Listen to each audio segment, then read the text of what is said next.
If you're looking for a perfect everyday bag that is light, durable, versatile, and hip for the summer, don't miss out on the newest addition to the Knack Bag family of products, the Knack Sling Bag.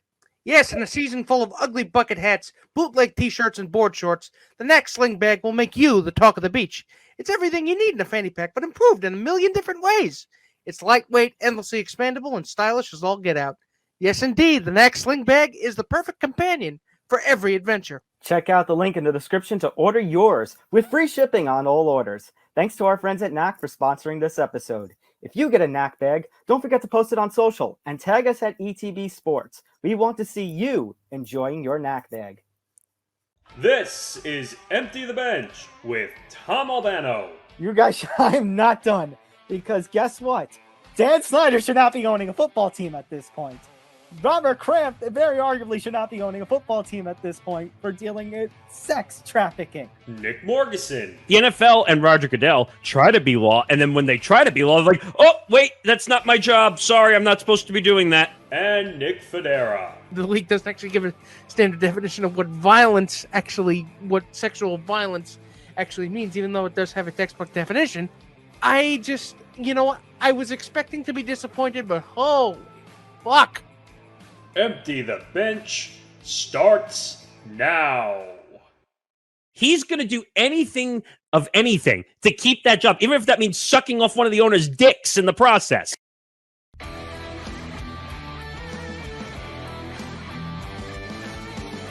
Yeah, about that. I told you were going to end up in the intro and you didn't believe me. Hello, dick suckers. And we mean that in the nicest ways. Good night, everybody. Thank you so much for 100-something episodes of this podcast. Oh. 147? Yeah, it's 147. This is Tom Albano, Nick Federa, Nick Morgeson. And gentlemen, well, actually, I'm going to address the people out there. So, people out there, if any of you who followed us back in the Unspoken podcast days, we've often discussed days like today, but weeks like this week, in which we talk about how we have a meeting, our weekly pre-show meeting. We go over the episode, we lay everything out, and then day of recording, everything gets thrown out the window. Yeah, that happened this week. Again. And this is what I call our preview meeting.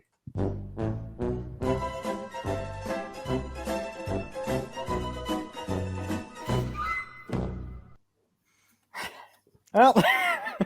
Why do we even have that meeting? Because we say that it's going to be a quiet week, and then the sports world decides to kaboom and open. Why is it that I can never just say, money should not be falling from the sky, and it never does? You know that fan in the back? Just hit it. It's a good point, but you know what? I know this is going to probably be another 2-hour-long episode like last week. By the way, we appreciate everyone who watched last week. We had a lot going on last week. But I think this week might do just as much as last week. And we have a special for you. Yes, we do. So before we get into the special, I just want to say make sure to hit that like button. Make sure to subscribe. Ring the bell. That way you get notified about Empty the Bench, about MMA Outsiders, about Beyond the Bench, Game On, and so much more here on the Empty the Bench network. You can also find our social medias all across the bottom on the ticker there. So, looking over the stories we got coming today, we're going to be talking about this Serena Williams retirement piece, which is one of the stories that kind of threw a little wrench in our plans. Whole bunch of NFL news, including the latest on Deshaun Watson, the passing of Vin Scully, which you guys already talked about on Beyond the Bench, but time for me to give my 2 cents. Talking about Pete Rose, Cam Smith, another story that threw us off our game, and we even have to finish with WWE and UFC. Yes, this isn't MMA Outsiders, but wait a minute, let me do it again. You're gonna hear that a lot during this episode. But we're actually going to start with another story that threw a complete wrench of our plans. Well, wait, you forgot to tease the thing at the end of the episode. Yes, I forgot. So, not at the end, but sometime later in this episode, we have an exclusive interview with 2 top Yankee prospects, Anthony Volpe and Austin Wells. Prospects. Well, 2 of the top 5. The one overall, which is Anthony Volpe, which if you're a Yankee fan, you heard that name a lot over the past couple of years and at the MLB trade deadline. Also, Austin Wells, who's the number 5 prospect catcher, who said some funny things about some sweets, which you'll definitely want to hear during that interview. So it's really thank you so much to Anthony Volpe and Austin Wells for tolerating our nonsense. But before we get to that nonsense, we have to get to everybody else's nonsense. There's so much nonsense in this episode, like I don't know what to do with myself.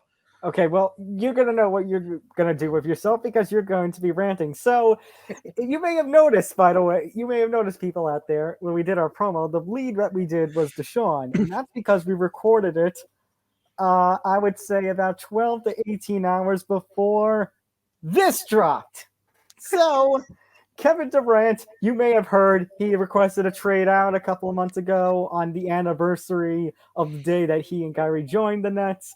Yeah, well, now he has given an ultimatum to the Nets owner, Joe Tsai, in the that the team had. He said, fire Steve Nash, fire Sean Marks, the head coach and general manager of the Nets, respectively, or get me out of here. That he gave the ultimatum, which you should not be giving to a person who has a lot of power. Yeah, and you know what? I'm going to do this to myself. Usually I do this to Nick, but I'll do it to myself. RELAX. Because that face right there, that face you're making, make that a picture and hang it in the Louvre, because that is the face of a petulant 5-year-old being dragged to a friend's birthday party who they actually hate. I mean, the reason I'm doing that to myself is because I know I'm going to be angry during most of this. And I've already talked about this on Game On, which aired yesterday. And go check that out, because I was pretty angry. And I was. And maybe you can explain this to me, though, because there is something about there is this. This is a square I'm having. This is a circle I'm having trouble squaring. No, it's a square peg in a round hole. Yes. So Kevin Durant gives this ultimatum to Joe Tsai in London, tracks him down like it's a rom-com, and said, fire them or I'm out. Wait a minute. He didn't track him down. They had a meeting scheduled in London. They had a meeting scheduled in London, and he said, wait a minute, isn't he the fucking one who wanted Steve Nash hired in the first place? All right, so people understand. Steve Nash was a I don't know if you want to say an experiment that was brought in by KD and Kyrie Irving.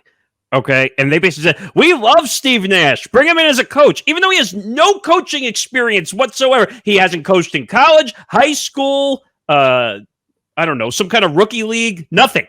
We oft joke about LeBron being the coach, the general manager, and everything of the team. This was that in experimental real life form, because Steve Nash, those two love Steve Nash.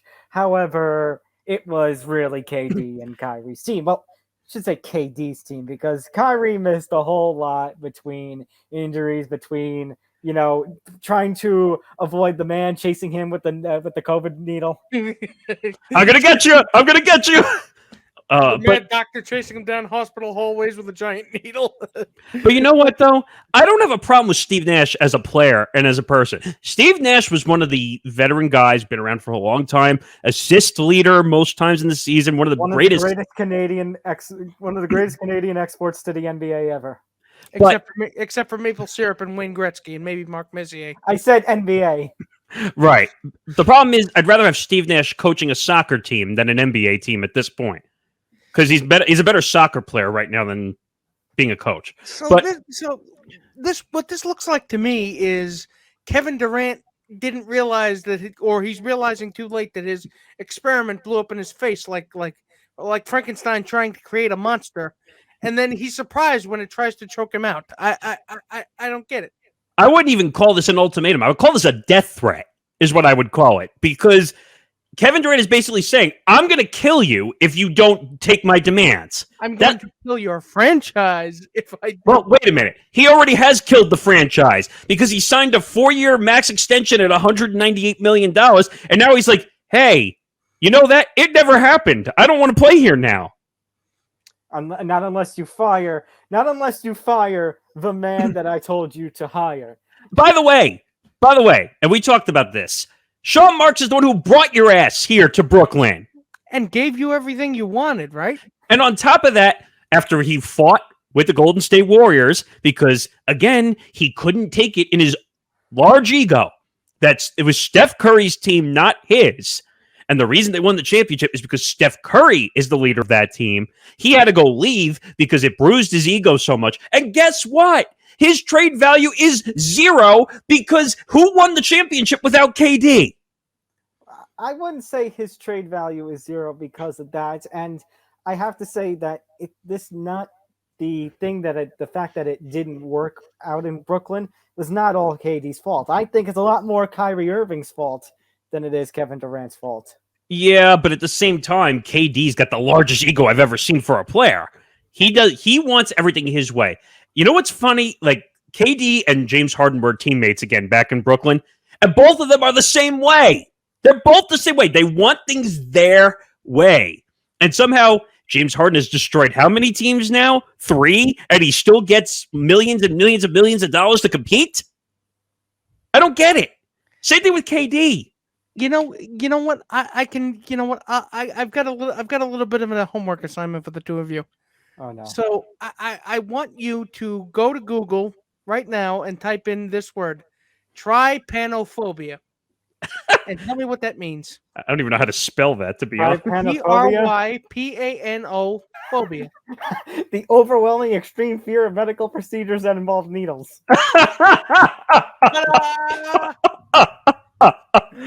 That was good. That is what has tanked your franchise. That's what slammed the brakes. That's the turd in the punch bowl.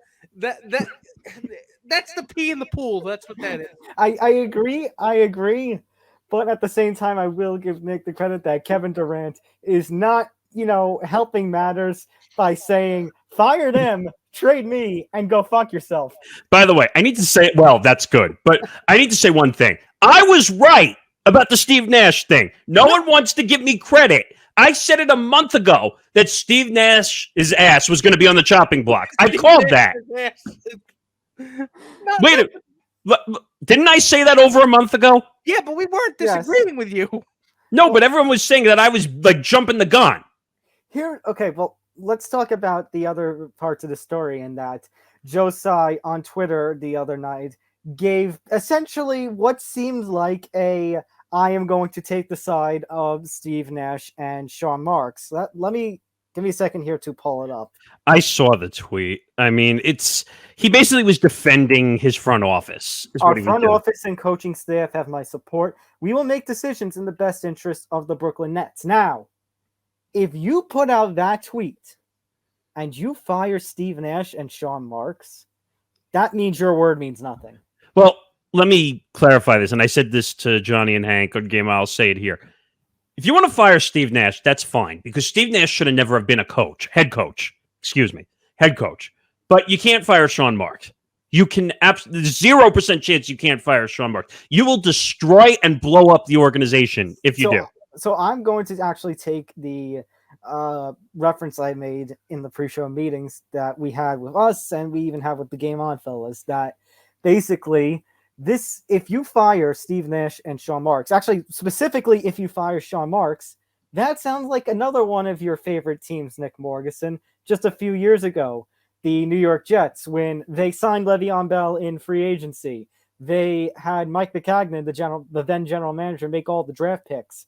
And then Adam Gase won a power struggle and got him fired. And Adam Gase, before even coaching a game in a Jets uniform, was the coach and the interim general manager until they found Joe Douglas about a month or so later. That's essentially what you're doing. You just had Sean Marks help make, set for what the Nets are going to have in the 2022-23 season, and then you're going to fire him? That makes no sense. Well, the NBA is a lot worse than all the other sports when it comes to power struggle. It's a players-driven league. I'll say this until the cows come home. The players have the control. It's weird because the GM, the owner, the people who are in charge, the executives, are supposed to be the ones making the decisions. Then it started a few decades ago. The players may have the decision and have the power. I didn't realize that the players who have the contracts are allowed to fire the executives.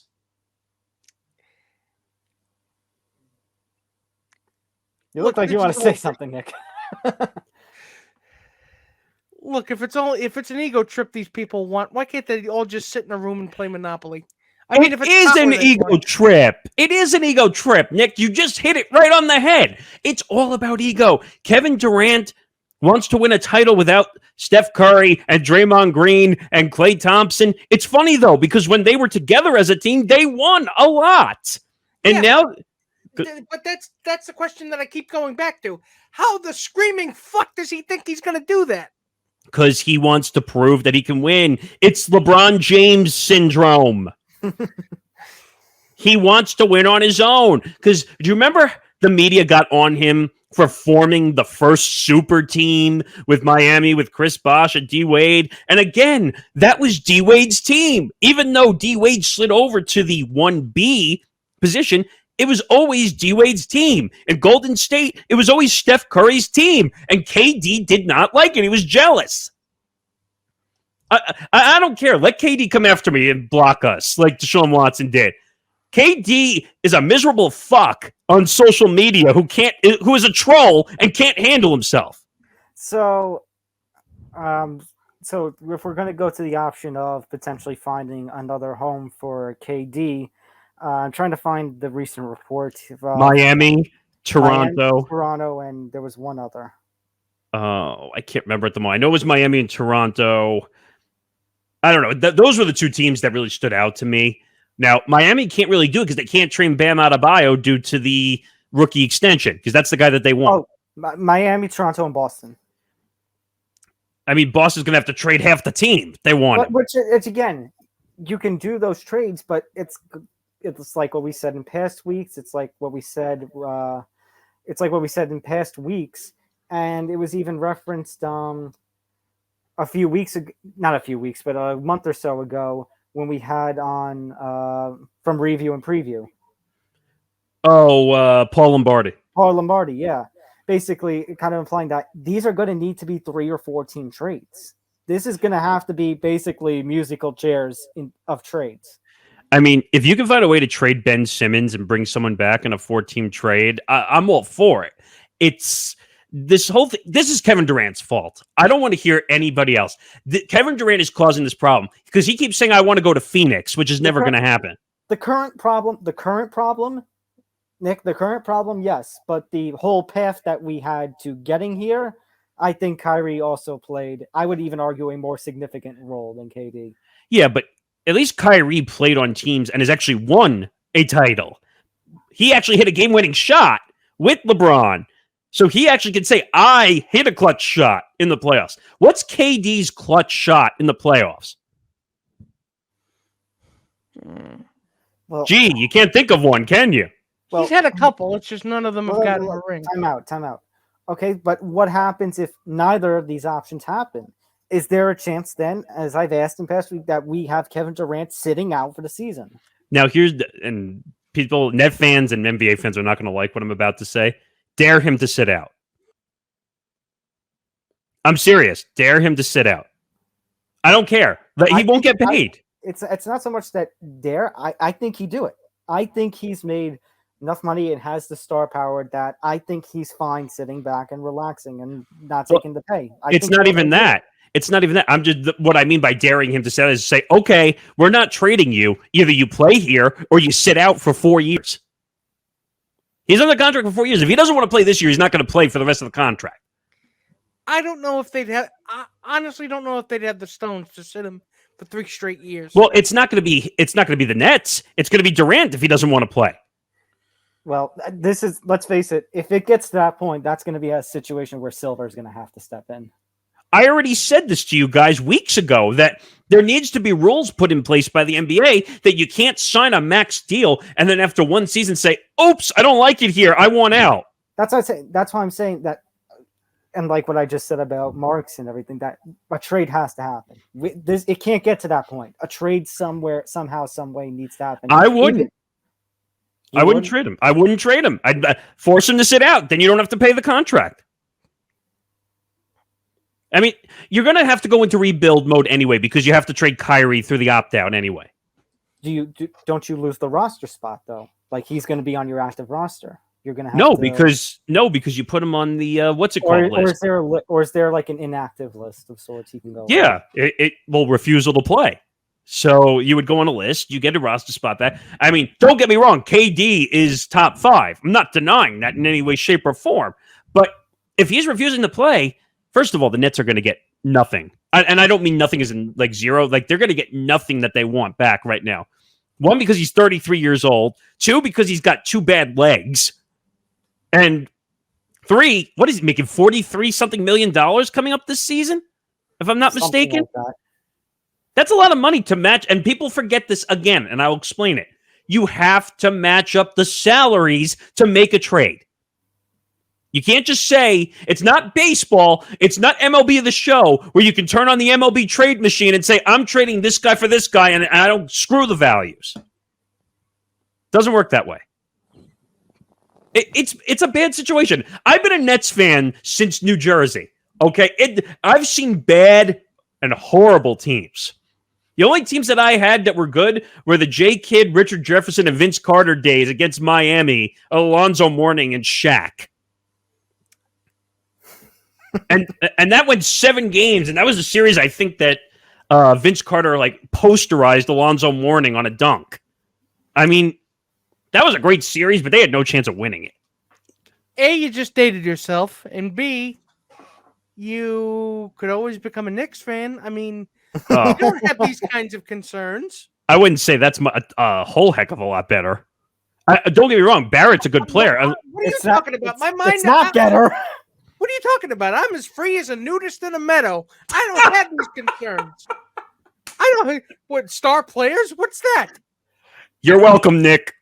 The head coach. The head coach not being a fit. I don't know what that is. Hey, wait a minute. You two are the New York Knicks. What? You two are the New York Knicks. Why? Oh, got it. Oh, yeah. Wow. Good night, everybody. A long time to get the. Good night. Hey, wait a second.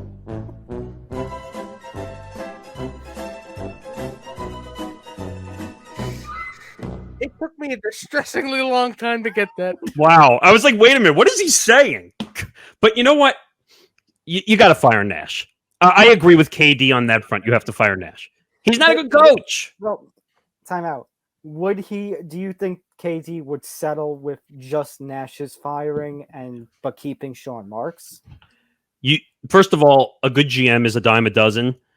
I mean, a rarity, excuse me. A good coach is a dime a dozen. You can always hire a new coach. No, my question is, do you think KD will settle for that? Or is it, I'm putting my foot down, Marks has to go too? I just think KD has no respect for the game of basketball. That's my problem. And I said this last week, and you guys made a face. I'll say it again. His ego is worse than LeBron. And I'm standing by that. I thought I'd never say that in a million years. I thought LeBron would always be the number one ego. KD is beating him out. I will give one credit that I've never seen LeBron James go to an owner and make an ultimatum like this. Well, I don't know about that, but because I'm sure LeBron has the owner's ear on any team he plays for. Oh, I'm sure, but you don't see a news story like this going public. Well, I hate to say this because you hate when I talk about LeBron, but he's on contract discussions with the Lakers right now. I know. I'm well aware. And by the way, he's going to screw that team if he takes the max money on a 2-year extension, I think of like $90 million, which, by the way, doesn't need the money. He just wants to do it so he can show how big his dick is when he's out on the court. I'm just saying Knicks fans don't have these problems. All right. Let's talk about another piece of news that has been developing the last 24 hours or so. Serena Williams has announced this is it. She will play in the U.S. Open that starts late this month, stretches into next month, and then she is putting away her racket and her tennis shoes. She will be calling it a career. By the way, talk about a female tennis legend who started in the 90s as a teenager, playing over 30 plus years in an individual sport, which is tough to compete in. This is not a team sport where you get help. And even even taking the early part of her career was she was with her sister, and the fact that they were both able to do what they did, and they both were able to carve out an identity that was unique for the both of them. But I wouldn't wait a minute. I think you're being a little too small about it. Not carving out an identity, knocking through the door and creating an identity that's never been seen before. Yeah, redefining the boundaries of what's possible in in tennis, not even women's tennis, in tennis period. Well, I'll go one step further. Female black athlete. Female black athlete. Think about those words for a second. They are your gold. They are your gold standard. Well, I was gonna say, didn't we just have something on the Williams sisters come out like earlier this year or something? A little like the movie. The movie, yes. Yeah, Sir Richard, King Richard. King Richard. No, it was King Richard. And even though I thought that movie was not 100% accurate by any means, there was a little bit of Hollywooding going on in there. I was gonna say, well, that's Hollywood.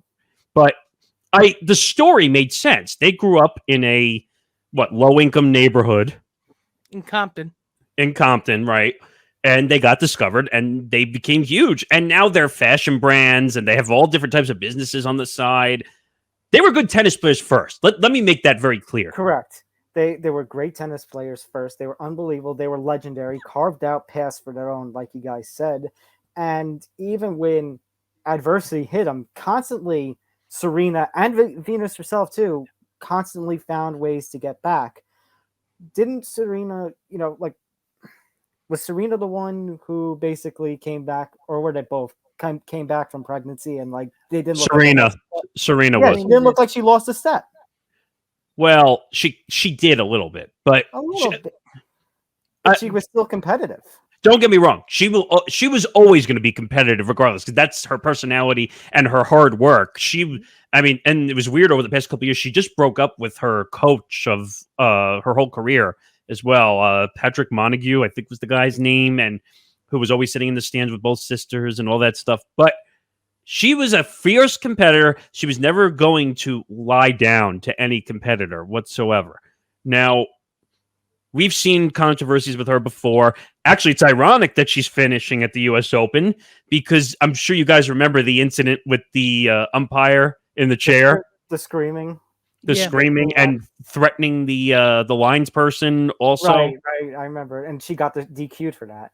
She got DQ'd for that, and I think she got fined, a massive fine for that. And that was a 30 for 30, I think, at one point that they did on the Williams sisters also. But you can't deny it. Her and why am I forgetting the all-time Grand Slams leader for women? But her and the other player, I'm looking it up. Was it Billie Jean King? Oh no, it was Navratilova. Was Martina Navratilova. I think she's the all-time leader. She has 24 major. I think she has 23, and that was the big thing. Was she going to pass? I think she just had too many injuries down the stretch. Yeah. Now, it would be fun if she tied the record and went out on a high note. Oh, if she went out on that would be such a great ending. But I don't know if it'll happen, but I kind of want to see that now.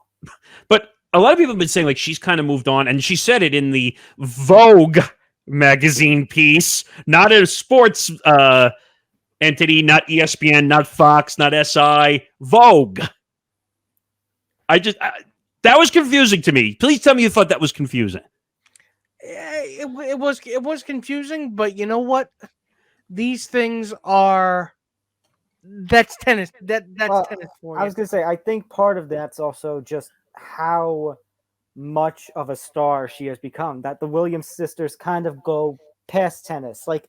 We'll talk about Conor McGregor later, but when I always say that Conor McGregor surpasses the UFC, the Williams sisters kind of surpass tennis. They are in the mainstream. Yes, they were always tennis stars, like we were saying, but they have kind of surpassed it. And actually, that's another thing I want to talk about. Serena's gone, and we don't know how much Venus left. tennis is about to have a problem in which I don't know if if the sport is going to be able to build new stars. Well, they're starting to. Unfortunately, and I should not to the level of golf. I think golf has a worse problem with that. Well, golf has a competition problem, which we'll get to later. Yeah. But what I was going to say, I'm looking at Serena Williams' portfolio, and she has got a lot of money, including business ventures, and it's unfortunate. And I think she said she wants to extend her family. That was part of it, and imagine going through another pregnancy and trying to come back and play again. I mean, and besides, I mean, like you said, she has an impressive portfolio. Now I think she has a chance to become the world's first black female athlete turned billionaire. I mean, we already had the billionaire in Tiger Woods, black athlete. I mean, so that it seems like we're trending that way. By the way, her company, Serena Ventures, has invested in 61 companies. Because she has now tread upon the same path that Michael tread upon, that Tiger tread upon, and Derek Jeter tread upon, where they have transcended the sport that made them famous. Yeah, but Whereas I think you could not watch baseball and know who Derek Jeter is. You could not watch one Open and know who Tiger Woods is or Michael Jordan, and people know who Serena Williams is. But the one thing that I would caution with, and I think people don't pay attention to it, as I said before, tennis is an individual sport. If you can make a career in an individual sport like Serena did and like Venus did, you're on top of the world. I think that's much harder. Everyone says Michael Jordan's teams. Well, Michael Jordan wouldn't have won his championships without Scotty and Rodman and all those different players on his team. I'm sorry. People are going to throw things at me, but it's true. One person a team does not make. Right. Except for tennis when you're an individual sport. I was gonna say, except with tennis with an individual sport, unless you're playing doubles tennis. If you're doubles tennis, then you have to be a team. Well, right, because you're playing doubles. But my point is, Serena Williams, Venus Williams will always go down in history as some of the best tennis players in all of the sport. Forget female in general, all time. And you look at some of the older players. Roger Federer can't really play anymore. He's hurt. Rafa Nadal couldn't even finish. What was it? The Australian, or which one was it? Wimbledon. He couldn't finish Wimbledon because he played a 5-setter. What? Plus, he's afraid of a fucking needle. I think you're talking about Djokovic, not Nadal. Oh, yeah. Sorry, Djokovic. Nadal couldn't finish Wimbledon. I'm confusing my jerks. Nadal couldn't finish Wimbledon. Djokovic is afraid of a needle.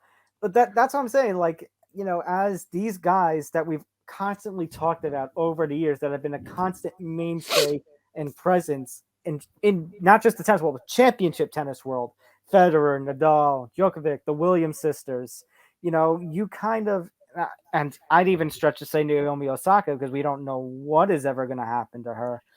I heard she's finally coming back and playing tennis. It's about time. Okay, no, but my point is, if all of these people are starting to go away, you need to build stars, and hopefully tennis is ready for that. But is there ever going to be a chance we see a tennis athlete get to the kind of popularity and influence like Serena Williams and Venus Williams? Here's the problem. U.S. tennis has struggled for years. Okay? And with Serena and Venus going away, it's going to make it worse, because now the U.S. tennis is going to be out of the spotlight. We've seen some names here and there, but if you look internationally, tennis is more effective there than it is in the U.S. I mean, look at the top guys on the men's side. Federer, Nadal, Djokovic, Andy Murray at some point. Not a single American in the top 5. So maybe it's a problem for us over here. Maybe not so much in other countries, but again, hopefully they find that one big star that next. And I love tennis. I played tennis for a long time. It's a fun sport, but you got to be willing to put the time in necessary. It's not like you have a team around you, like I said. Mm-hmm. All right. Speaking of teams, let's go to team sports. Let's talk about the story that we thought was going to lead when we had our little meeting. So it is official. The NFL has appealed the Deshaun Watson suspension ruling that was made by Sue L. Robinson. Roger Goodell, the commissioner of the NFL, will not be overseeing the case, as I said he wouldn't, but he has given a designee, Peter C. Harvey, the former Attorney General of New Jersey, who is actually familiar with several sexual misconduct cases. Can we just say that this is a lackey for Roger Goodell? Because he basically... Yes, I have said that! He's greasing the wheels to try to get the outcome he wants. The report came out and said that he's basically going to do whatever Roger Goodell said. Right. So, actually, which report? Because the report came out right before we started recording. Actually, a couple hours before we started recording. That basically, Hold on, what's that? NFL Commissioner Roger Goodell explained after today's owners' meeting that the league considers Deshaun Watson to have committed a separate violation of the personal conduct policy for each of 4 cases presented against him. So 4 violations, not 1. Okay, that came from Ed Werder of ESPN, which I actually didn't see. I was talking about the one that Johnny Montalbano and Game On posted about how basically Roger says the evidence supports that, the NFL's desire for the 1 year plus suspension and hefty fine, which leads me to that. Let's say Harvey is going to give the 1+ year suspension and a hefty fine. But what about the one you put out before before this recording? You put out something about Jeff Legwold via Adam Schefter that there's, quote, predatory behavior and egregious. That's what I mean about the evidence. That's what I mean by the evidence. If that's the case, oh God, this case is going to drive me to drink. You know why? You know why? Because again, after all the screw-ups the NFL have had, from Ray Rice to Greg Hardy to the current situation with the owners, they took Sue L. Robinson essentially as a blame deflector, as a shield, you could say. And this guy stinks. So, ladies and gentlemen, first of all, God damn it, Roger Goodell, stop making me agree with you. Second of all, he's kind of the reason why we're in this situation in the first place. Exactly, Nick. So, sorry to interrupt, but you're saying that, I agree with Goodell, but that's the thing. Roger and the NFL are only in this mess. The reason the NFLPA requested something like this, like Sue L. Robinson in the last CBA, is because of the constant screw-ups of the NFL, either a constant underusage of power like Ray Rice, or in overusages of power. So that's why we have Sue L. Robinson now. So it's weird because we're not in this mess if the NFL actually gets shit right. If it actually grows some ball, if 10 years ago it fixed it actually started bringing commensurate punishments considering the crimes that were committed. I mean, you mentioned Ray Rice before. But now we're seeing reports now that the NFL owners are not happy with the $230 million contract guarantee that was put out there by the Browns. Gee, I wonder why. They're not happy with that. Yeah, and I have to admit, a little crafty there by Cleveland, but I'm not surprised that the owners are mad. But you know what? But then you also have owners like Jerry Jones coming out and saying, "Why are you comparing me to Deshaun Watson? That you can't compare the owners and players' cases." Like kind of like with the NFL, like when they told Sue Robinson, oh no, ignore that part that says the that never happened. It happened way in the distance over there. I don't know what you're talking about. I'm blind. I can't see. I am not looking at what you are talking about. I know. Please do not mention this subject to me again. The league going to Sue L. Robinson saying, "Hey, we know you're a former federal judge, but that thing there in writing in that little document, no, you can ignore that." It's okay. I know we went through the pomp and circumstance of bringing you here, but you know what? We're just gonna disregard everything you said because we didn't have the balls to actually create a punishment policy that was worth a also, wait a minute. Guys, sorry. But we're also forgetting something in the constant weeks we've been talking about this. They only brought 5 cases, 5 of the women to sue L. Robinson. And one of them, actually, the case was thrown out. So just 4 women. What about the other 20? Because they don't care. The NFL, and by the way, people forget this as well. Roger Goodell is a lawyer. A lawyer. But again, they spent they spent so much time trying to say, there's nothing we can do, and now all of a sudden you want to act like Johnny Law, when again like I keep saying, you spent the better part of 15 years sticking your finger. Actually, no, you didn't stick your fingers in your ears. You put pencils in your ears, and then both thumbs were jammed up your ass. That's what your hands were doing. And then you have the owners like Jerry Jones saying, "Oh, we shouldn't even be compared because that's a player. That's a player." And by the way, I'm not racist because I like Zeke and I love Dak. And how about them Cowboys? And Pay no attention to those white robes in my closet. Oh my God, Nick! I didn't realize what you said. I hate to say this though, and about Roger Goodell. Roger Goodell has his dick shoved so far up his own mouth, he doesn't realize what's coming out of it. So he's shaking a donut. So how would that work? Is it like a donut? Yes. Like he's rolling down the street like a giant wheel?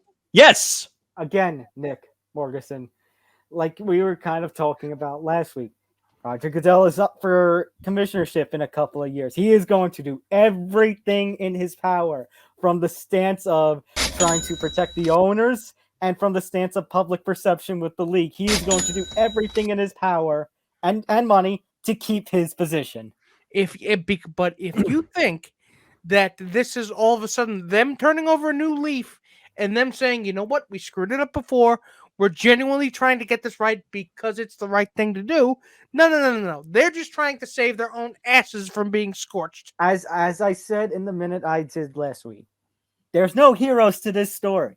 There's only victims. Only the victims. Only the victims in this cases, and they're not getting anything close to the justice that they should be getting, because of what was done to them by the Texans and by Deshaun Watson. Okay, but let me say one thing. If you're looking at this from a criminal point, which you really can't because he was never charged with criminal contempt. I'm not saying... No. I'm not saying that. But I'm saying if you were looking at it from a criminal contempt, money is not going to fix this. Okay, you could ask them for hundreds of millions of dollars. It's not going to fix the issue and the reputation that the NFL has as a whole. It's not. And again, goes back to what I said last week. You could ban Deshaun Watson for life. Guess what? No, listen. Guess what? The NFL is still harvesting the culture that they're trying to change because, again, as my voice clipped in the intro, why is Dan Snyder still involved when he's testifying in front of Congress? Why is Robert Kraft involved when he was participating in sex trafficking? Jerry Jones is exactly, and Roger Goodell protecting the owners, technically his employers. It's all about the money. Even though the players make money, they don't have ownership money. They're not in the owners club or the dick suckers club, whichever one you want to call it at this point. It's about the shield. It's not even about you can't even say the integrity of the league because there is no integrity. Zero. It's about the shield. What can we do to burnish the image of the shield in the minds of John and Jane Q, taxpayers, the men and women, the families all across America, gay, straight, white, black, no matter what religious, sexual orientation or religious, affiliation they might have.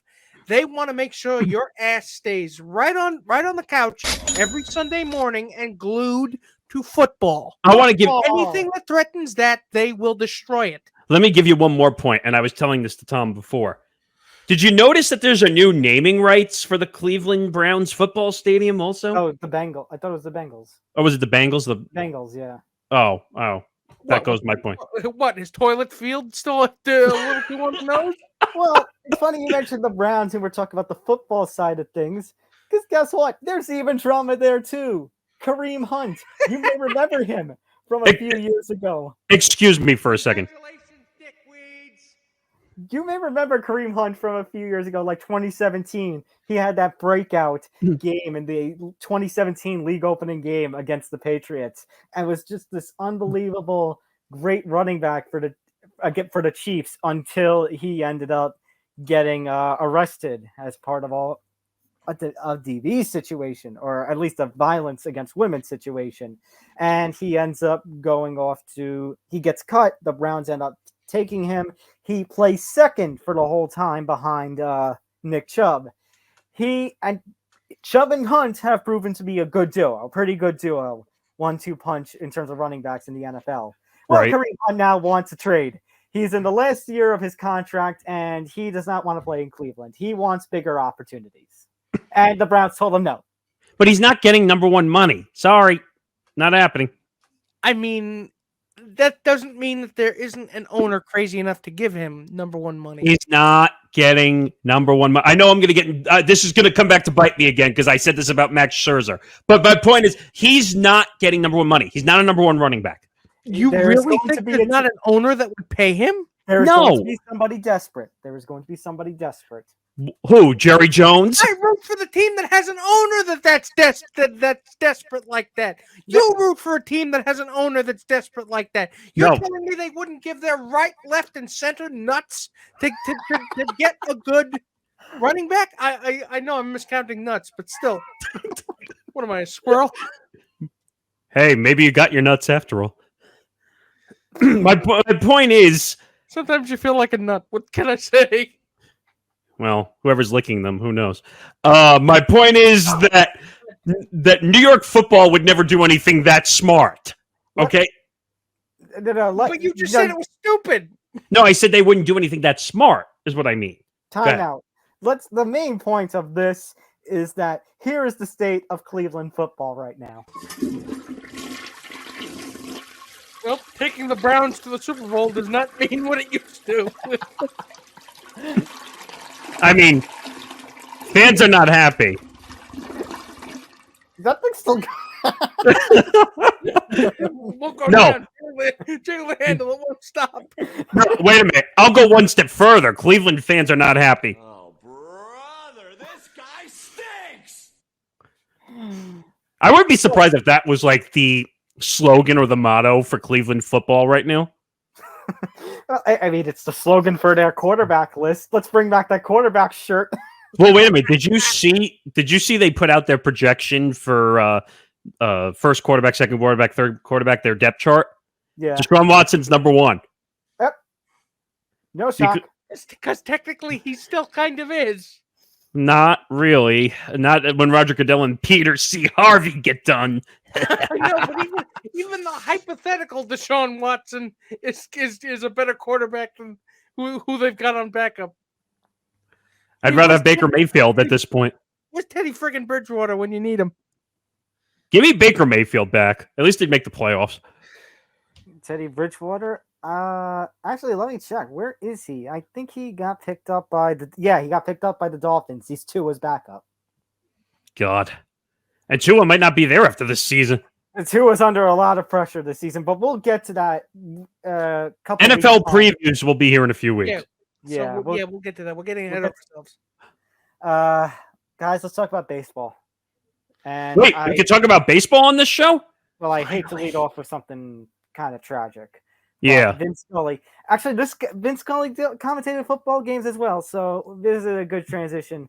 Unfortunately, Vince Scully, one of those legendary announcers, one of the most recognizable voices in sports broadcasting, passed away at the age of 94. Passed away last week, actually right before, like hours before our episode even aired last week.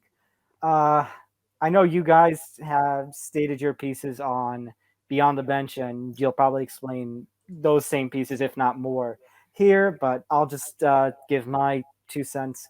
So, Vince Scully was one of the first broadcasting voices that basically I had ever really recognized. Like, as a young kid, I had MLB 2001 and 2002, and, you know, the 989 sports games, which now you guys know today as MLB The Show. And in those early 989 sports days, who was the head play-by-play announcer in that game? Was Vin Scully. was Vin Scully. Vin Scully and Dave Campbell. So those two were like two of the first voices that I really got to recognize. And then just, during my college days, like when I would just it be, staying up late at night, I would just like throw on MLB Network, and commonly they would have a Dodgers game on if they were home or on the West Coast, and you constantly got to hear Vin Scully's voice. And it's funny, like Vin Scully, it's always like Vin Scully has lived an absolutely legendary sports life. He has called some of the most memorable moments, ranging spans of years and decades. He called, actually, to reference your minute that you did on him, Nick Videre, he called Don Larson's perfect game on the Dodger side. He called the Kirk Gibson home run. The impossible has happened. What about the Red Sox error? The Buckner error. Behind the bag. Behind the bag. And Hank Aaron hitting 714. Hank Aaron hitting 756, 714, yeah. That was when he did the NBC Game of the Week back when. And the thing is, I mean, and you hit upon this too, Tom, where Vin Scully's career is essentially, it is the history of baseball in the latter half of the 20th century. It was a legendary career. Every important moment that we like to lionize as baseball fans, everything we look to as these are important points in baseball history, guess who was the soundtrack to that? Probably Vin Scully in some, if not more, cases. See, what people don't realize when you listen to a Vin Scully called game, whether it was if you were a Dodger fan or any fan watching baseball, you could just listen to him tell stories. And I explained this to Nick when I called games as well. I got to call some baseball games. Baseball is the toughest sport of all four major sports to broadcast because there is so much dead space between pitches and at bats. You have to determine whether you're going to talk or not talk and let the crowd do the work if something happens. And what's funny is Vin Scully was just great at that. He was great at telling stories and great at just, getting your attention and just being able to tell you like all the historic moments and his career, the game of baseball or football itself. And just on a funny note, sometimes when you would see a manager come out and argue, I'll never forget this, but there was an argument. A manager came out to argue, and it was pretty, rough. It was a rough call, and the manager came out pretty heated and got ejected. And he could read Vin could read the lips of the manager essentially saying BS, and he replaced it with over the air with horse manure. Yes, I do remember that. I mean, that was what people don't realize. 67 years as a Dodgers broadcaster, whether it was TV or radio or the one rarity, doing both at the same time. Yeah. People forget that, by the way. I think like the first 3 innings of the Dodger broadcast on TV was on radio, and then he would go right to TV. Like it was that's how much they wanted him on all entities. There was also trying to bring it up because Vin Scully actually there's this channel that I watch called Jaguar Gator 9, which does a lot of football coverage, and he actually posted a video recently about Vin Scully called The Craziest Broadcast of Vin Scully's Career, in which basically he was commentating a 1980s game between the 49ers and Rams at the same time as a completely other event. He was calling a baseball game. I think he was calling a Dodgers game. Right. Yes, he was. That was a rarity because he had 2 games. Dodgers Astros. He was calling a Dodgers Astros game and a Rams 49ers game basically at the same time because events were going on in both games. That's crazy. I mean, no one will ever be Vin Scully. I mean, No. and I said this to Nick, and I know it's a little harsh. Like, I look at some of today's broadcasters, like, it's very Homeristic. Like, I think I'm not going to go in that direction, but I am going to go in direction of talent in terms of dead time, in terms of letting the crowd, in terms of letting the crowd speak. Letting the crowd, cheer. In terms of painting the picture, there is like a very upper echelon class that I don't know if any announcers of today or even those that are going to come can attest to. Like that high level, that high upper echelon. It's like Vin Scully, Mel Allen, Vince Phil Scully, Rizzuto. Rizzuto, yeah. Rizzuto, uh, I mean, there's so many. Who's the guy Jack Buck, Joe Buck's father, Jack Buck, even Tim McCarver. I mean, I'm even thinking hockey. Who was the guy that just retired? That was a legendary broadcaster in hockey. Doc Emmerich. Yeah, Doc Emmerich is a name that comes Doc. to my mind. I mean, there's so many, and the one Nick and I were talking about this. The impossible has happened. Like that was the high part of the range. He was so good at. And I think Nick, you said it's it. so good at not overselling a moment that when something incredible did happen, it hit even harder. Well, and the other, you were telling me on Beyond the Bench that like he knew after a big call was made to let the crowd go silent. No, he can go silent. And let the crowd. That's what I mean. Yeah, that he would go silent and let the crowd interpret. Where it's the art of talking by not talking, of knowing when to not talk. I mean, it's just this guy was a legend. He will always be a legend. He should be in the Hall of Fame, MLB Hall of Fame for sure. Should be in the Broadcasting Hall of Fame, no doubt. And the one thing that I am going to actually, I believe he already is in the Hall of Fame, isn't he? I didn't know you could be in the Hall of Fame while you're still active or whatever. But well, he wasn't active. That's the thing. I mean, he was active until like the end of time, basically, wasn't he? Oh, actually, no, you're right. He's not. he needs to go into the Baseball Hall of Fame then. I mean, he's got to be an automatic as soon as whenever he can be put in. And you know what? I am even though he retired before it happened, I am glad he was able to see one last Dodger World Series when they won in 2020. I know 2020 sometimes gets a little because it was the 60-game COVID season, but for him to get to see the team that he basically followed and led with and grew up with, the team that he basically was, he and the team were one since the 1950s, 1940s, and he got to see one last time them holding up the trophy. We're talking about the Brooklyn Dodger days. Yeah. That's where he grew up. He went from Brooklyn. He followed them to Los Angeles. I mean, there's a story that Joe Buck told when because now he's at ESPN. When he was at Fox, he tried to get Vin Scully to come in the booth and call some innings during the World Series, and he declined. He didn't want to take the moment away. Oh, but that's the person Vin Scully is. Yeah. Right. And I was like, wow. When I heard that story, I was just like, I mean, you almost have to go in the booth there. You're Vin Scully, for crying out loud. I don't know. I mean, and Nick got partially mad when I said this. When I look at our broadcasters of today who are calling the New York games, Michael Kay for the Yankees, and why am I forgetting the name for the Mets? Paul O'Neill no, for the Mets. Ryan Rucco. Oh, for the Mets? Oh, you're talking about the Mets. I thought you were talking about. Yeah. Well, the Yankees, I said Michael Kay, but who's the lead for the Mets? Why am I forgetting that off the... Well, Gary Cohen and Keith Hernandez. Yeah. So I look at Gary and I look at Michael Kay, and I'm like, it's like real. It's like a little obsessive homerism when I look at it. Not so much Michael Kay.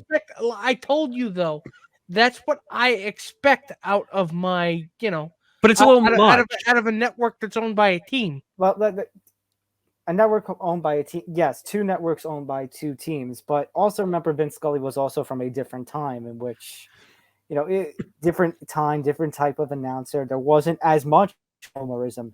You were really not supposed to be much of a homer. And Michael Kay sometimes that isn't much of a homer, but that also might be because his own radio show is also on. Yes, so he gets. But Nick, just to go to your point for a second, every team practically owns where they put their games now. Well, I'll go one step further, Nick. I don't think there will ever be another announcer, whether of today or tomorrow, that will ever compare to Vin Scully. Hell no, there'll never be another.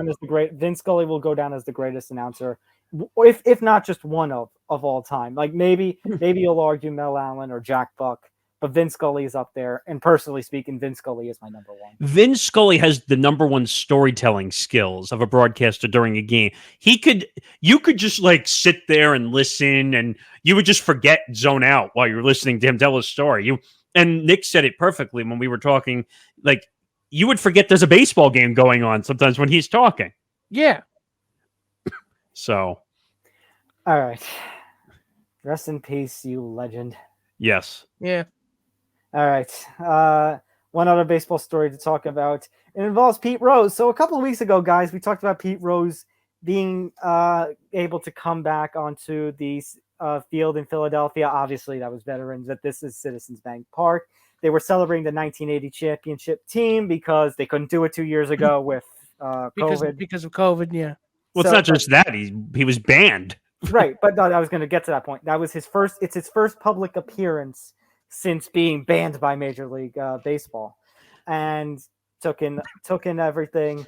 But Pete Rose actually got questions from the media in regards to some sexual misconduct allegations that came out during of incidents that occurred during the 1970s, and the way he answered that questions was bizarre. Bizarre, downright disgusting, even. I mean, it's like you said, like, these guys come from a different era, but it doesn't excuse the actions. Okay, hang on. I'm trying to pull up the exact quotage that he said. He basically had an accusation, specifically, by the way, that he had sex with a girl who was under 16 in the 1970s. And when he was asked by a reporter, actually from the Philadelphia Inquirer, about the incident, he said, "I'm not here to talk about that. Sorry about that. It was 55 years ago, babe." Was the babe necessary? No, of course not. Just in case you were on the fence about what kind of person you're dealing with here and how serious he takes these allegations. Well, first of all, I don't think he takes anything seriously, to be quite honest. I mean, Major League Baseball has asked him many times. Now, I still think this is stupid because we're having an argument about gambling all over again when every professional sport is in bed with the gambling companies. But it's nice to get a reminder that Pete Rose was a scumbag for a lot of other reasons, too. Right. And first of all, we don't know anything that happened 55 years ago. We don't know anything that happened. That's why you need to. Three of us weren't even alive 55 years ago. Yeah, I mean, I like to play old, but I'm not that old. But still, Now, I don't know if the laws were probably way different back then too. Not excusing the actions. I'm just saying that the laws and regulations were different. It was still a crime back then. Agreed, but I'm just saying we don't know anything that happened 55 years ago. No, we don't know anything that happens. That's why you need to use. That's why we use the big A, allegedly. Right, that's why we use the big A. But at the same time, when you're asked about a question like that, you can't be dismissive to a female reporter calling her babe. Because again, that is going to get more attention on you. And if you're trying to make it look like you're the innocent, aggrieved party here, that ain't exactly it, Chief. By the way, when you say no, I'm not here to talk about that. It was 55 years ago. It makes it sound like you did it. Oh yeah, right, but you get him talking about gambling. You put a quarter in that machine, he'll be playing all night. Maybe we should ask him about the favorites in some of next week's MLB games. Well, isn't he doing like a gambling podcast or something now? From what I know, really? Because irony in this country is dead. I mean, from what I understand, like. Pete Rose has a Daily Picks podcast, yes. Okay, it's what I thought. Sweet irony. By the way, I've tried emailing his contact multiple times to get him as a guest. It hasn't worked out yet. You bet against the Reds. I call this bet the career killer. Click. Wow. As Alanis Morissette once sang, it's like rain on your wedding day. Wow. Free ride. YouTube, don't do anything to us, please. I mean, all I could say is thank you, Pete Rose. Good shit. Now I have that song in my head. All right, I have a way to get that song out of your head. Guys, oh, no. It's time for our exclusive interview with Anthony Volpe and Austin Wells of the Somerset Patriots, two of the Yankees' top 5 prospects. By the way, and we need to thank someone. Now we can thank this person because they did this for us. One of our great interns, Christian, who is interning for our other sports show, Game On. No, say his whole name. He does have a full name. We can use it. Well, I'd have to get his last name. I don't have it in front of me in the moment. I don't want to pronounce it wrong. Let me throw the plug in, by the way. Game On with Johnny Montalbano and Hank and Dick. There, our other sports show here on the network at 3 p.m. You can find it 3 p.m. Eastern on Tuesdays. Right. And I'll make sure we tag the name when we do the stuff separately. But this was a great interview. He worked hard to get us the number one prospect and the number 5 prospect in the Yankees organization for the Somerset Patriots. Which big prop to Christian for this. He really came through huge. So And this you'll get to hear a lot. I mean, yeah, you'll even get to hear about favorite sweets. Yeah, we did. It's like getting to know them. It's like getting to know them from a personal perspective and a professional baseball athlete, perspective. And actually, we should also thank Anthony and Austin for taking their time out, especially Volpe.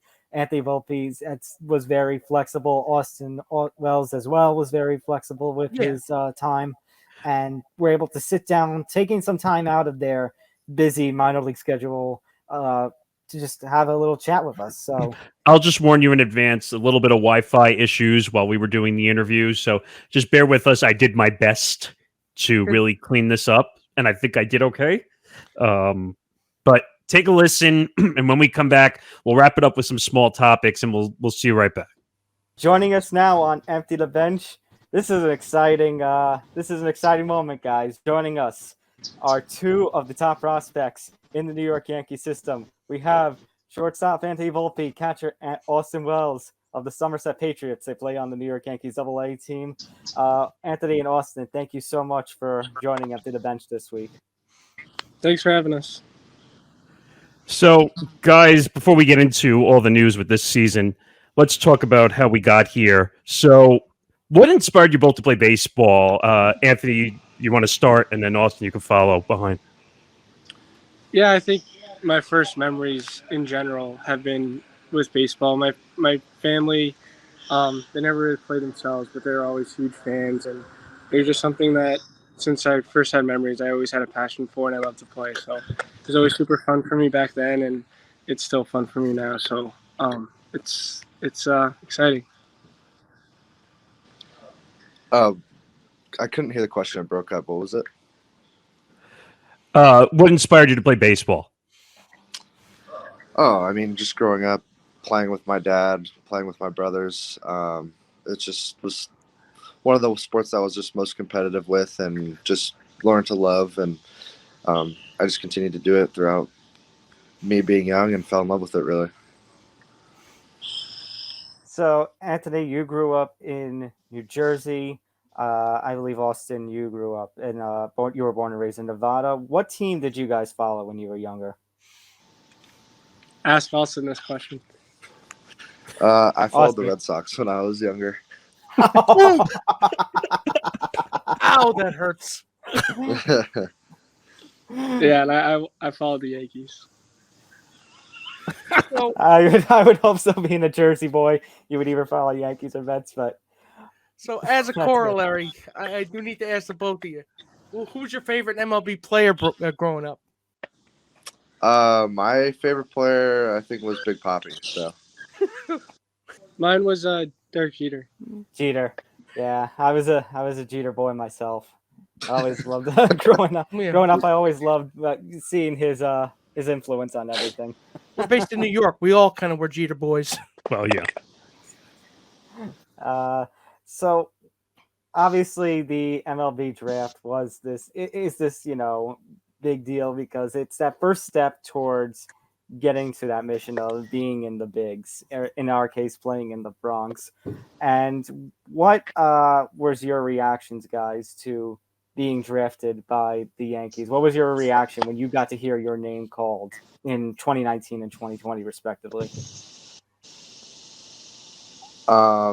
So in 2020, I mean, they had the video camera at the house, so I mean, you could see our reaction online, and we were all just like ecstatic out of our minds. It was really just amazing, and knowing that I was going to be going to the best organization in baseball, just was very just exciting because the fact that they had drafted me with their first pick, it was like this big like confidence that they really wanted me to succeed too. So it was very exciting. Yeah, my experience was definitely similar. It was an awesome night to look back on, to share with friends and family, and for a lot of people that I really cared about to be there for probably one of the biggest moments in my life up to that point. But obviously for it to be the Yankees and to just have an opportunity, that's what I felt like. I felt like it was the opportunity of a lifetime to just take advantage and get my foot in the door. So it was a great first step, but at the same time, it was the first step, and there's a lot of hard work to get there, and then there's just as much, if not 10 times more, to once you're in it. So it was an awesome opportunity, and one that was pretty surreal and kind of felt like a dream come true. So we know as baseball players, it's a grind. You guys work every single day to perfect your craft. What are you guys doing on your off days? I'm curious. Like, do you golf? Do you do any other type of things? What do you guys do on your off day? Yeah, we golf. We golf pretty much every off day. Sometimes on game days when we have the DH day or something going on. So we like to play golf a lot. Nice. Speaking of off day, what about, I know with you guys have to have some regimen, you guys have to keep your body safe, but when you get the opportunity to have something special, like a dessert or a special like cheat day kind of meal, what is your guys' go-to for that stuff? Ice cream. I feel like I have a cheat day every day. So it's anything sweet, anything that's gonna fill me up. So feel like being out at the field all day, you just need as many calories as possible. So whatever can fill that void, and as long as it tastes good. Oh, yes. So, since the media likes to compare a lot of position player prospects to others, especially ones in the majors, who do you guys think you play like? I don't know if I feel like I play like anybody.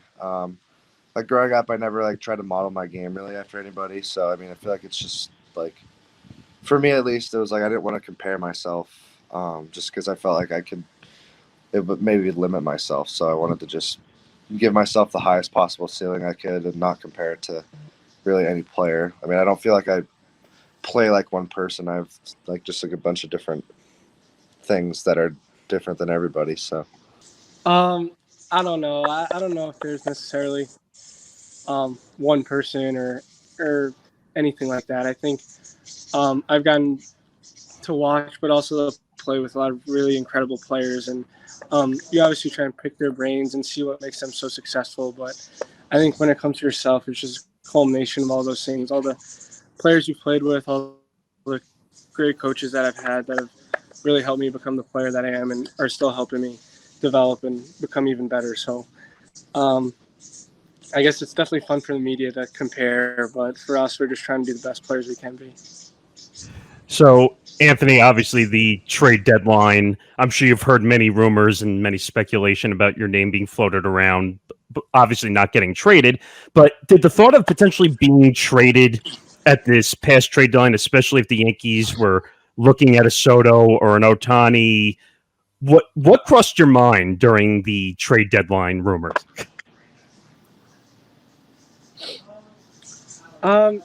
I don't know. For me, it was kind of like my second year in it, and I have a really good support system with my family and friends, and the people who kind of not shield me, but they tell me what's kind of real and what's not. And both years, they just told me to shut off my phone, and if anything came up, they let me know. So it honestly wasn't too stressful for me, only just because I was around friends and just playing every day. That was kind of the best part about it, was we had a job to do every night, and we were competing to win every night. So when you have a clubhouse of as close as we are and everyone's just in the present moment, you kind of you'd be able to tell if guys were kind of checked out and worrying about stuff that really we have no control over. So I guess I'm kind of different in the fact that I super had no control over it, so I wasn't really too worried about it. So, Austin, so can you talk a little bit about your relationship with some of the pitchers? I mean, do you feel you have a good chemistry with them in terms of calling pitches? Yeah, I think that's kind of like the biggest part of catching is just knowing your pitcher. And I think just being able to catch these guys during spring training and catching a lot of the guys last year, I think it just really made the transition to get up here really easy. I think we've like kind of just gotten to a good rhythm like right after the first time, and I think that just having that relationship and the comfortability between the pitcher and the catcher helps the game move along quicker and just smoother and less hiccups, especially with the clock now.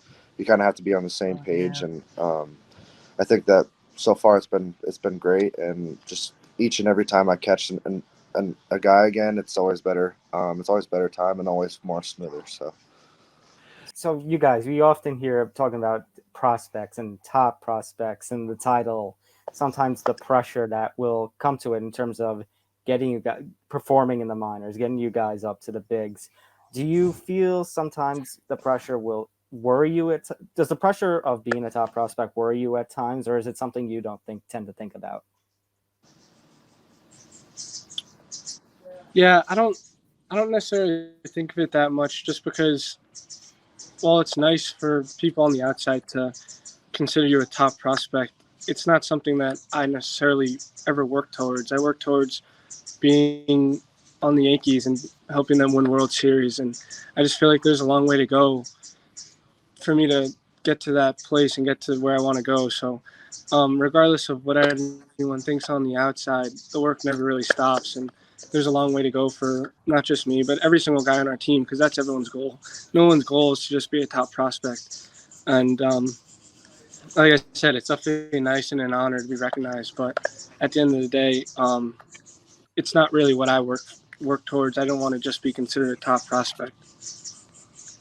Yeah, I agree with Anthony. I mean, if anything, there's no pressure. It's just higher expectations, and I think that's just a great addition to going out there to play every day with high expectations. I mean, I know we both have very, very high expectations for ourselves each time we step on the field. So I'd rather prove to myself that I can handle expectations and do more than that. And I think that just having that label of a prospect just creates even more expectation for people on the outside. So I'd rather be on the end of like over exceeding expectations than under exceeding expectations. So Yeah. I think it adds that.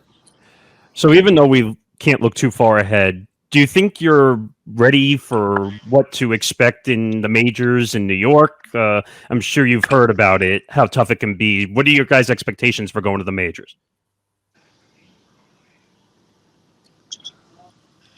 I think it's super exciting. It's something that I grew up obviously dreaming about and working for. So I think we're obviously super far but super close at the same time. It's kind of weird to think about, but you obviously never know until you're in it. But I just feel like honestly kind of playing so close to the kind of getting a little taste like and everything like that. You can Austin and I train and the guys on the team. There's no one that'll work harder, and we won't have any regrets once we go up there, just because we'll know that there won't be anyone that works as hard as us to be successful and help the team win. Yeah, I mean, just being able to be close to New York here, playing here. I mean, you can feel like the thought of it and how close it really is. But in the end, I mean, it's hard to like know what to expect when you haven't really been in that spot yet. So I think it's going to be a very exciting experience whenever it does happen. And I know that each and every day, like the only thing we can control is playing hard and giving it our best. So there's not like it could be 10 years from now. It could be a year from now. So we don't have a lot of control over that. The only thing we control is how hard we play every day and the preparation we put in. So I know that there's a ton of guys, all the guys on all the teams are just working for the same goal. So we have really good organization, really good coaches that help us push each other. just to be the best play each and every day. So I think we are being well prepared to handle whatever comes our way when we make it up there. And Anthony, so during my research, I noticed that you were teammates at one point with Jack Leiter. Now, how cool would it be, this idea of you at the bat, you at the plate at bat, taking on Jack Leiter, who is on the mound in a major league setting? Yeah, I think it'd be awesome.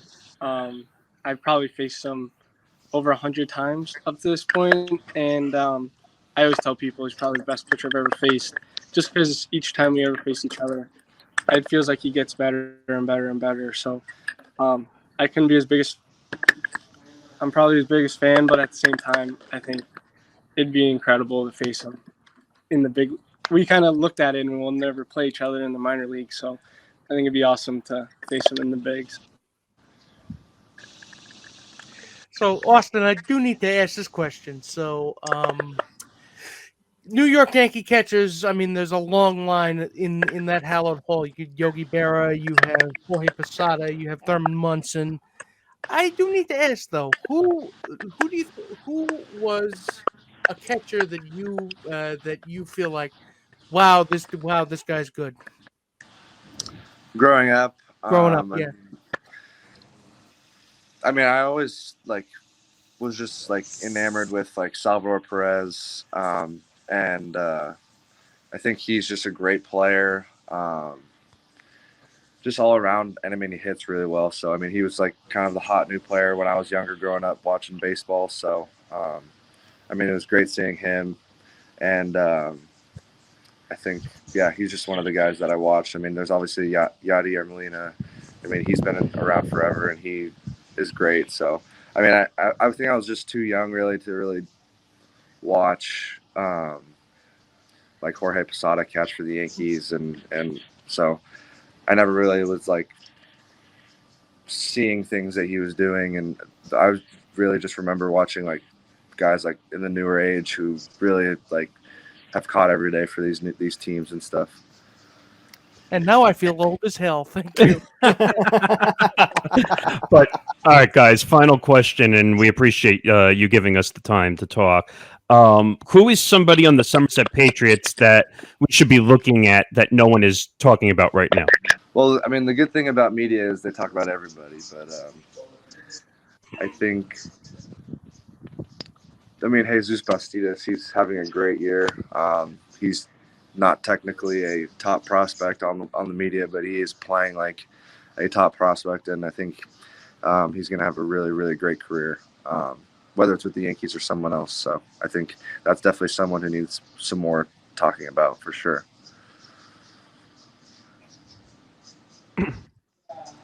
Yeah, I definitely agree about Bastidas. But I mean, all our players,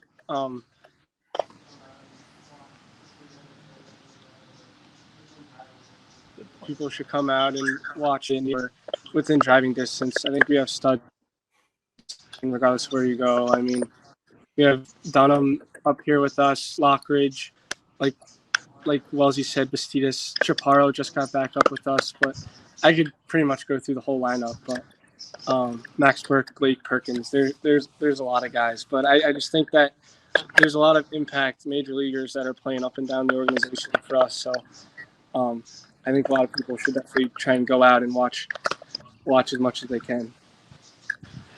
Hey, guys, we really appreciate you coming on with us. Anthony Volpe, Austin Wells, top prospects in the Yankee organization.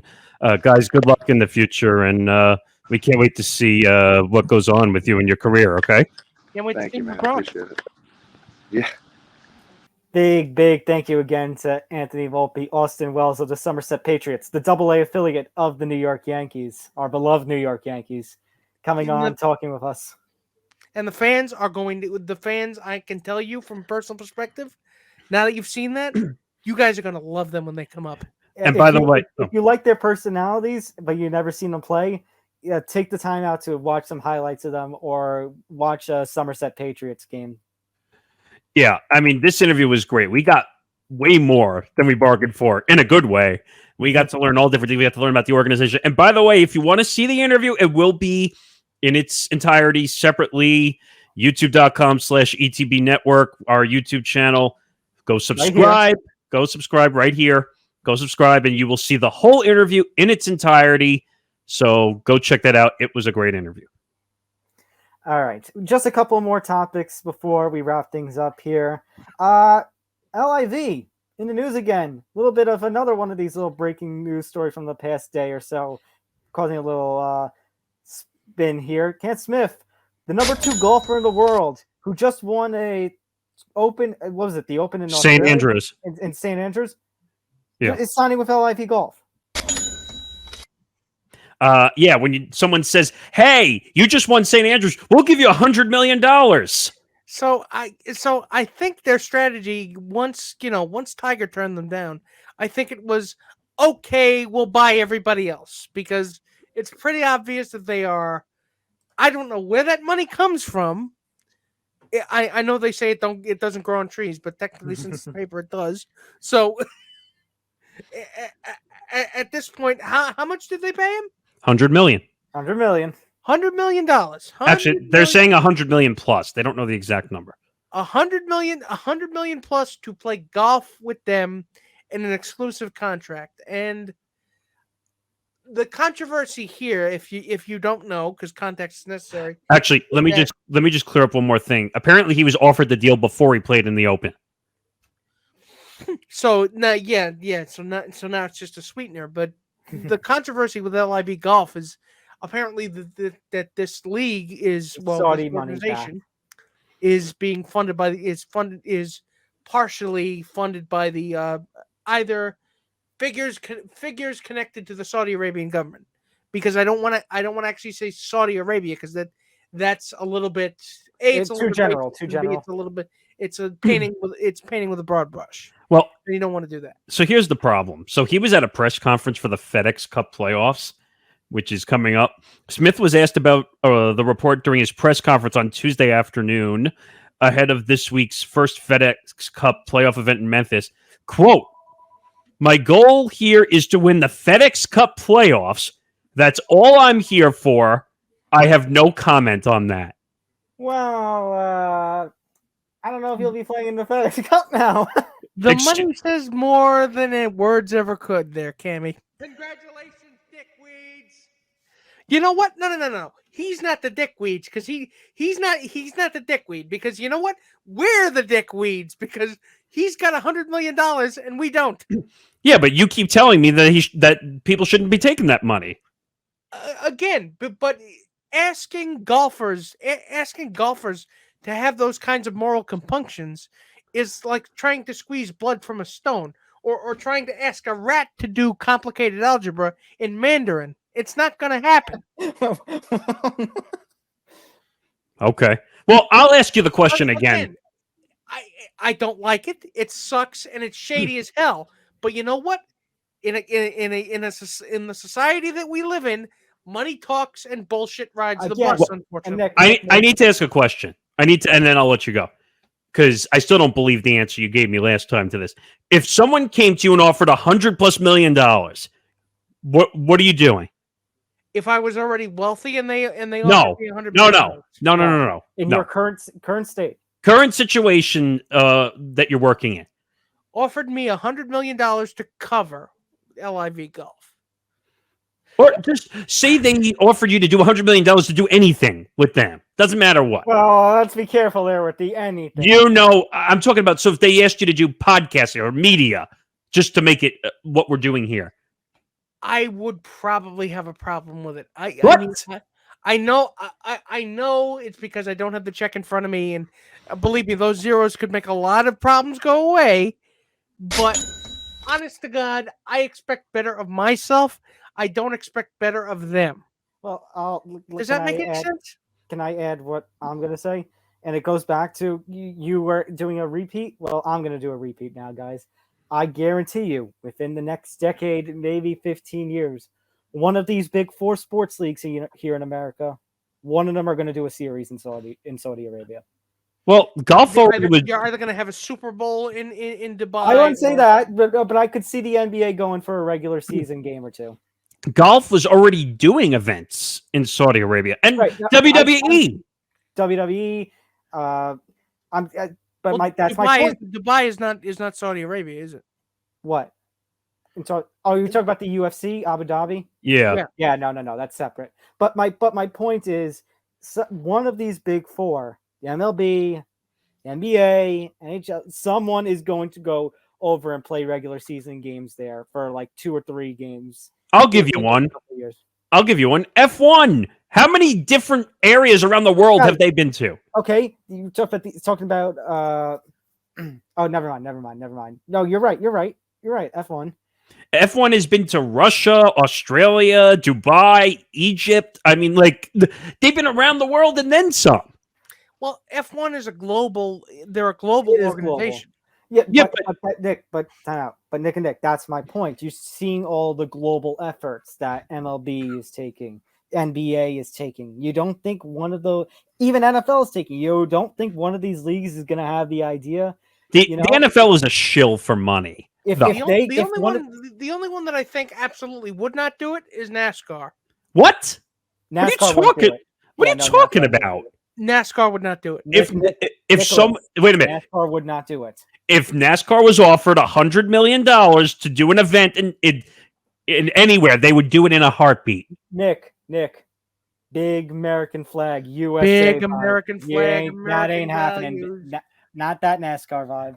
I'm telling you right now, if they were offered $100 or $200 million to do one event, they would do it in a heartbeat. You would be doing it without about 85% of your fan base. So, okay. Let me be a little bit more. I'll be a little bit fair because 75% of your fan base, because God knows some of your fan base must have left because they got woke for some reason because I don't know, did something that somebody didn't like somewhere. I mean, I'm not the biggest fan of NASCAR to begin with, but my point is... But again, the point is that it's stupid to expect scruples out of organizations and people where money is the be-all, end-all of anything, everything. Let me make one point here. Again, we were talking about this specific topic before. Individual sports, okay? So golf is an individual sport. So you have to go out and make all the money you can. It's a business. As a team...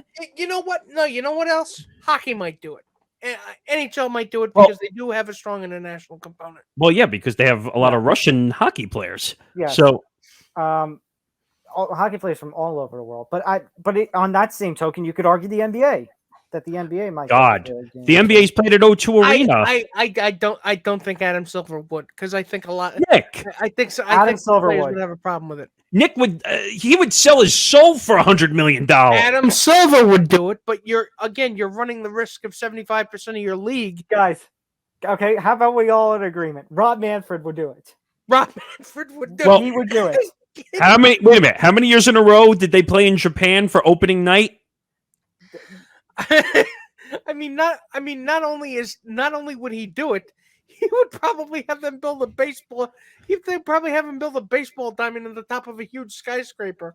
Now that would be fun. I would watch that. The Burj Khalifa has a baseball diamond. Actually, that'd be a great idea. No. You know, he would try to have a statue of him built. The problem is he would insult it because it's a piece of metal. Worship me as your god, Saudi Arabia. And then, oh God, he would hate himself though because it's a piece of metal. It's a piece of metal. But piece of metal, like the World Series trophy. Right. And my point is, first of all, didn't MLB play a game at a cricket stadium in Australia? In England, wasn't it? No, I thought they were playing a game in Australia also, if I remember correctly. I know the London series is coming back next year with Cubs Cardinals. Well, and also, on top of that, the World Baseball Classic is back too. So They are definitely international. Like, hey, it's Mike Trout and Shohei Ohtani's one and only chance to hold a championship. And they'll still screw it up. Well, what's next? Are we going to bring in Artie Moreno to run the Team USA also? God, don't say that. All right. Let's end today's show with a couple of topics that'll make me mad. Yay! Another $5 million is an unaccounted money has been found by the WWE board in these little Vince McMahon allegations. So guess where they they found another two suitcases with $5 million. It's At the guys, it's now up to $20 million total money that's been paid out to women. It's more than WCW. It's like 5 to 10 WCWs It's already. I think it's 8 point. Wait a minute. Let me do the math on this one real quick. It's 7 or 8 point something WCWs. I mean, you can't make this up. You really can't. I mean, the guy is worth how much? I'm curious what his net worth I is. have to ask, this much money nobody noticed for years. He probably hid it in his mattress because he doesn't believe in a bank. So it's 10.5 WCWs. Wait a minute. It's like I just said. Vince is so old, he probably doesn't believe in a bank, so he hid it all in his mattress. So you probably found that in the couch cushions.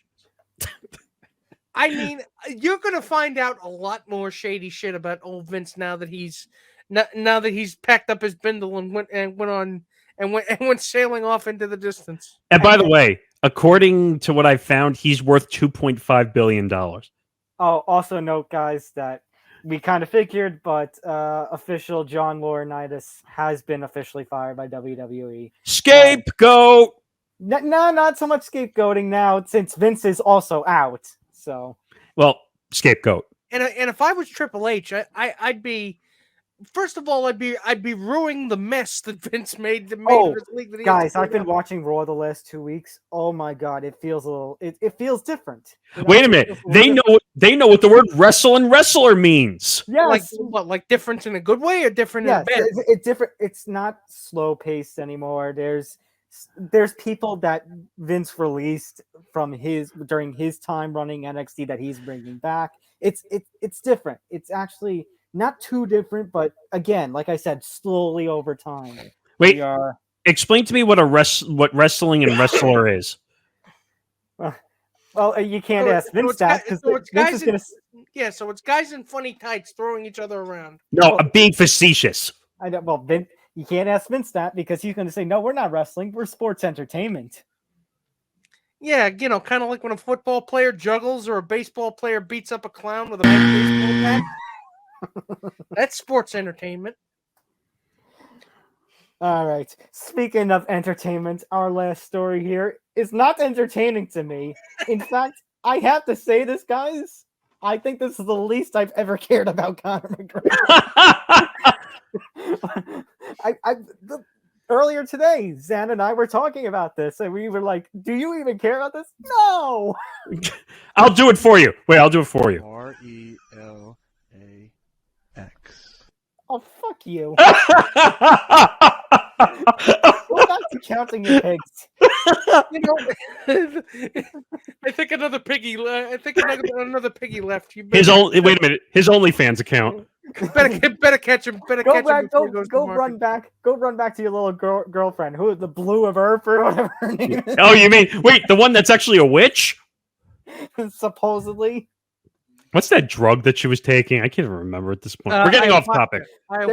They're taking all of the drugs.